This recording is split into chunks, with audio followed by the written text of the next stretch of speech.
Halo sobat semua, jumpa lagi dengan Denbagose Channel.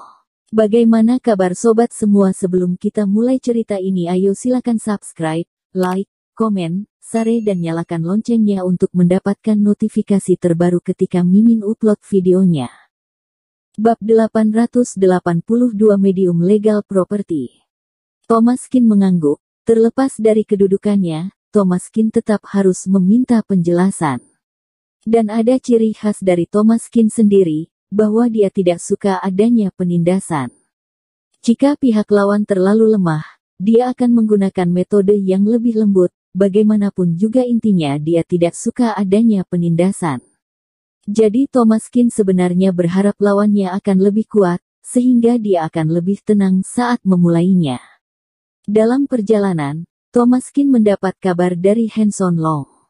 Medium Legal Property ini adalah perusahaan real estate kecil dan sebagian besar bisnisnya adalah relokasi rumah dan mereka memenangkan tawaran dengan harga terendah setiap saat. Akan tetapi bila hanya melihat harganya, kita sendiri bahkan akan khawatir apakah mereka akan mendapatkan keuntungan karena mereka mendapatkan keuntungan yang sedikit.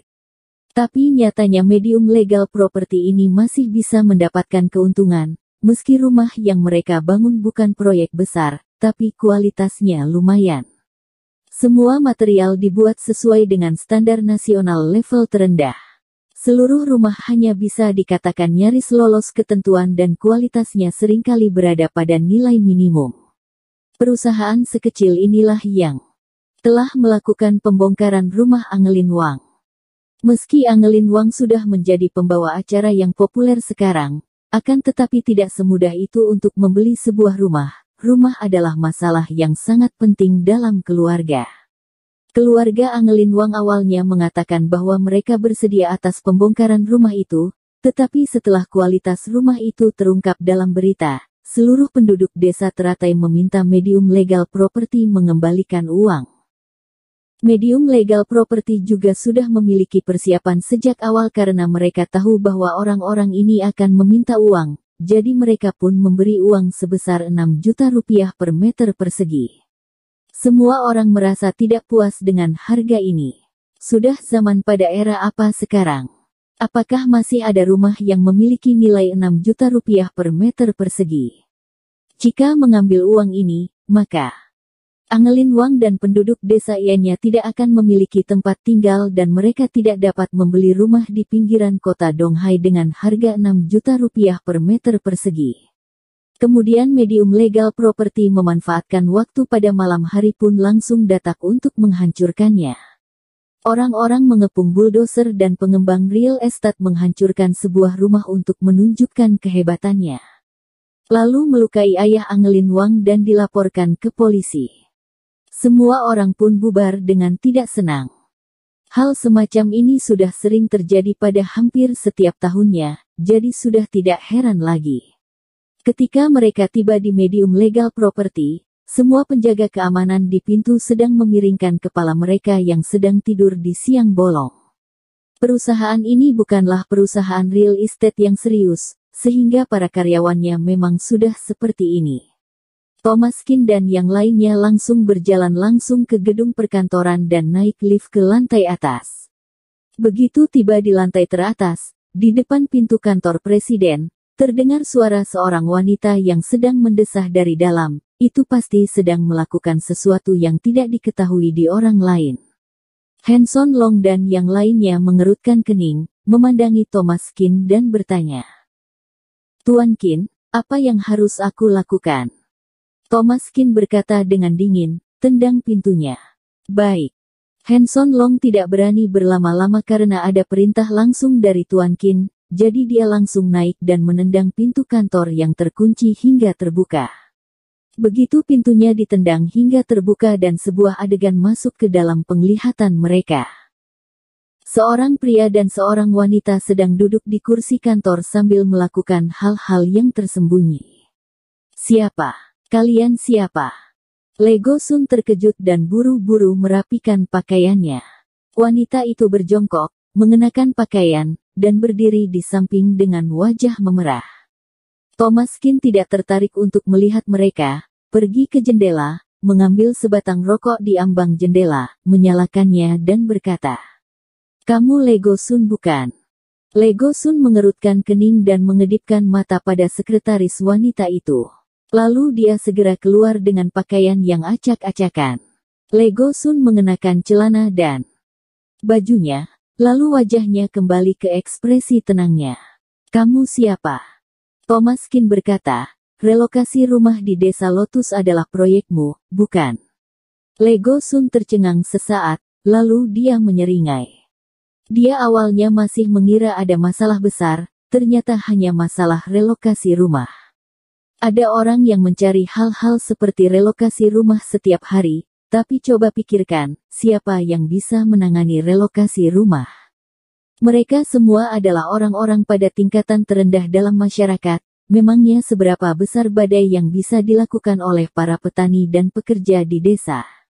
Alasan mengapa Lego Sun memasuki industri ini terutama karena dia memiliki pemahaman menyeluruh tentang pasar dan memiliki banyak preman di bawah tangannya. Bahkan jika ada masyarakat yang membuat masalah, dia akan segera menekannya. Apalagi biasanya bila masyarakat biasa yang membuat onar, akan langsung terselesaikan hanya dengan memberikan sejumlah uang. Pada akhirnya, Lego Sun bisa menghasilkan banyak uang. Hal semacam ini seperti relokasi rumah, bila bisa menghemat material sebaiknya berhematlah. Lalu ketika ada petugas datang untuk memeriksanya, dia juga mengambil jalan pintas untuk menghasilkan uang. Jadi dalam hal ini, medium legal property juga termasuk hebat. Begitu mendengar perkataan Thomas Kin, Lego Sun segera mengerti apa yang sedang terjadi. Dia mengangkat kakinya, menyalakan rokok dan berkata dengan dingin, "Cecunguk, kamu datang kepadaku untuk berpura-pura menjadi orang kaya.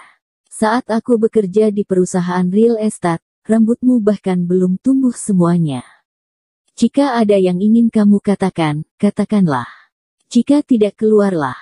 Thomas Kin mengerutkan keningnya. Jika dia bersikap lembut, mungkin Thomas Kin akan melepaskannya. Akan tetapi ucapan Lego Sun sangat bau dan Thomas Kin tidak perlu bersikap baik lagi dengannya. Hanson Long mengerutkan kening di sampingnya dan bertanya, "Tuan Kin." Thomas Kin menghembuskan cincin asap, melihat ke kejauhan di luar jendela dan berkata, "Pukullah terlebih dahulu, kita bicarakan lagi setelah kamu menyelesaikannya." Lebay. Hanson Long dan yang lainnya langsung mengunci pintu dan beberapa orang berjalan ke depan meja.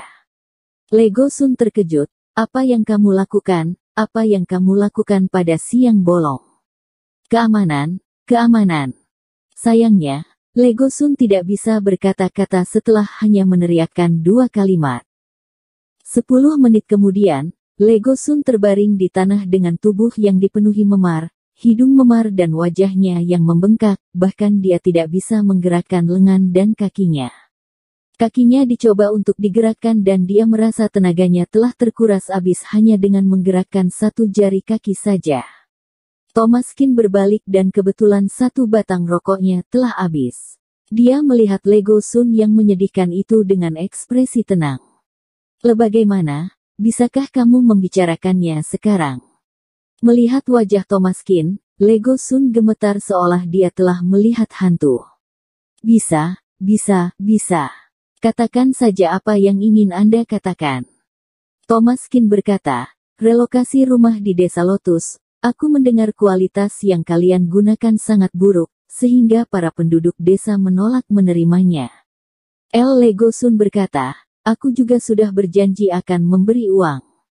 Jika mereka tidak menginginkan rumah, mereka dapat meminta uang." Thomas Kin mencibir, "Memberi uang? Apakah 6 juta rupiah per meter persegi? Kantor kamu ini juga tidak buruk. Aku akan memberikan kamu 6 juta rupiah per 1 meter persegi dan kamu menjualnya kepadaku." Ini. Ekspresi Lego Sun terlihat agak jelek. Tentu saja kantornya tidak mungkin seluas 3.000 meter persegi, tetapi ini adalah bangunan komersial. Setidaknya memiliki nilai 40 hingga 60 juta rupiah. Bagaimana menurutmu? Lego Sun tahu bahwa dia akan mati pada kali ini karena Thomas Kin sengaja datang ke sini untuk memberinya pelajaran. Tidak mungkin jika dia tidak bersikap lembut dengannya. Beberapa pria ini sangat kejam hingga mereka hampir membunuhnya. Thomas Kin berkata, dua pilihan, memberi uang atau memberi rumah, pilihlah salah satu dari keduanya.